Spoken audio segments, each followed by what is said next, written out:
तर आज आपण बनवणार आहोत चमचमीत झणझणीत अशी स्पेशल अंडा करी। चला तर मग बघूयात अंडा करी कशी बनवायची ते।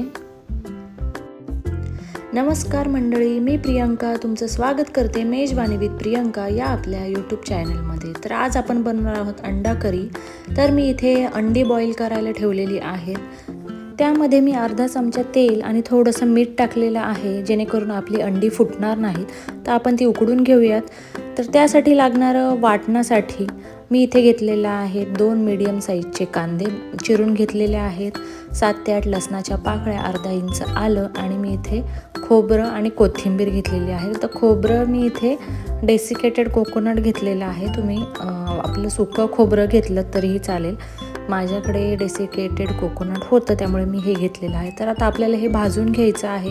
त्यासाठी मी कढईमध्ये अर्धा चमचा इतकं तेल घेणार आहे। त्यामध्ये आपल्याला सुरुवातीला कांदा परतून घ्यायचा आहे।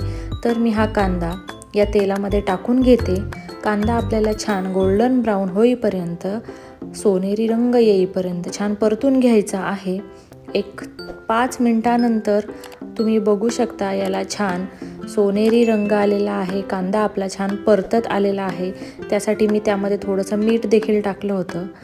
आणि आता कांदा परतून झाल्यानंतर जे डेसिकेटेड कोकोनट मी इथे घेतलं होतं ते यामध्ये मी टाकणार आहे। आणि या कांद्यासोबतच त्या खोबऱ्यालाही मी भाजून घेणार आहे। तर अगोदर तुम्ही ते भाजून घेतलं तरीही चालेल, मी या कांद्यासोबतच याला भाजून घेणार आहे। आणि 3 ते 4 मिनिटानंतरच तुम्ही बघू शकता छान खोबरं आणि कांदा छान भाजलेला आहे।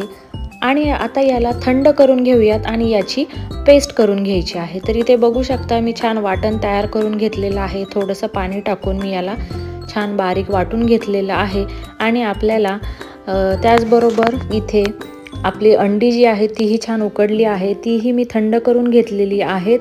आणि तुम्ही बघू शकता अंड बिलकुल फुटलेलं नाही आहे, छान उकडली गेलेली आहेत। मी ती सोलून देखील घेतलेली आहेत।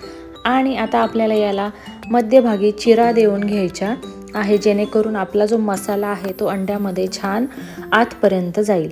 तर त्यासाठी मी अशा प्रकारे अर्ध्या अंड्याला चिरा देऊन घेणार आहे। अशा प्रकारे मी सर्व अंड्यांना चिरा देऊन घेते आणि त्यानंतर आपल्याला अंडी जी आहे ती छान तेलामध्ये फ्राय करून घ्यायची आहेत। तर त्यासाठी मी ते कढई ठेवलेली आहे, त्यामध्ये मी 1 चमचा इतकं तेल टाकून घेते। या तेलामध्ये मी आता अंडी सोडणार आहे। तर अगदी सावकाश यामध्ये अंडी सोडायची आहेत, जेणेकरून अंगावर तेल उडू नये याची पुरेपूर काळजी घ्यायची आहे।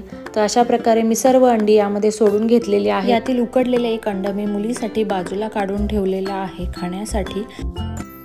ग्रेव्हीमध्ये उकडलेली अंडी डायरेक्ट सोडण्यापेक्षा अशा प्रकारे तेलामध्ये फ्राय करून जर तुम्ही मसाल्यामध्ये टाकलीत तर त्याची टेस्ट खूप छान लागते। यामध्ये तुम्ही हळद किंवा थोडासा मसाला देखील टाकू शकता। तर अशा प्रकारे मी फ्राय करून घेतलेली आहेत आणि ती आता काढून घेतलेली आहे। त्याच कढईमध्ये मी आणखी 2 चमचे तेल टाकलेलं आहे। त्यामध्ये अर्धा चमचा हळद, अर्धा चमचा घरचा मसाला, त्याचबरोबर लाल तिखट आणि धना पावडर टाकलेली आहे। तर मसाले कमी जास्त करू शकता तुमच्या चवीनुसार। यामध्ये आता मी टाकणार आहे आपण जे वाटण तयार केलं होतं ते मी यामध्ये टाकून घेते।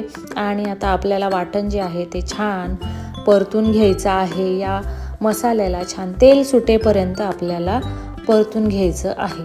तर मीडियम गॅसवर मी आता याला पुन्हा एकदा 10 मिनटं मी याला छान परतून घेणार आहे।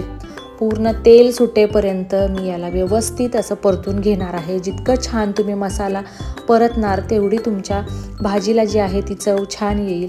त्याचबरोबर मी यामध्ये गरम मसाला देखील टाकलेला आहे। तर अर्धा चमचा इथे मी गरम मसाला घेतलेला आहे। शेवटी गरम मसाला ॲड केला तरीही चालेल, मी इथे वाटणामध्येच ॲड केलेला आहे। तर तुम्ही बघू शकता वाटण आता आपलं छान परतलेला आहे आणि याचा रंगही बघू शकता किती छान आलेला आहे। आता यामध्ये आपण जी अंडी फ्राय करून घेतली होती ती टाकून घेऊयात आणि ती देखील आता आपल्याला यामध्ये व्यवस्थित हलक्या हाताने याला मिक्स करून घ्यायचं आहे। तर एखादा मिनिटभर मी याला परतून घेते पुन्हा एकदा आणि एखाद्या मिनिटभरानंतर आपल्याला यामध्ये टाकायचं आहे पाणी। तर मी इथे गरम पाणी घेतलेलं आहे। तर गरम पाणी टाकलं तर भाजीला चव देखील छान येते आणि तुमच्या भाजीला तर्री देखील छान येते। त्यामुळे गरम पाण्याचा वापर करा। आणि आता इथे बघू शकता मी हे सर्व मिक्स करून घेतलेलं आहे। तुम्हाला जशी ग्रेव्ही हवी आहे, जितकी पातळ हवी आहे तेवढं पाणी तुम्ही इथे टाकू शकता। तर मसाल्याची वाटी देखील मी इथे धुवून टाकलेली आहे, चवीनुसार मीठ टाकलेलं आहे आणि पुन्हा एकदा मिक्स करून घेऊन आता आपल्याला याची एक उकळी काढून घ्यायची आहे। तर मी आता गॅस फुल ठेवून याला पहिल्यांदा उकळून घेते आणि आता मी गॅस मीडियम करून आता पुन्हा एकदा आपल्याला एक 5 मिनिटे याला उकळून घ्यायचा आहे।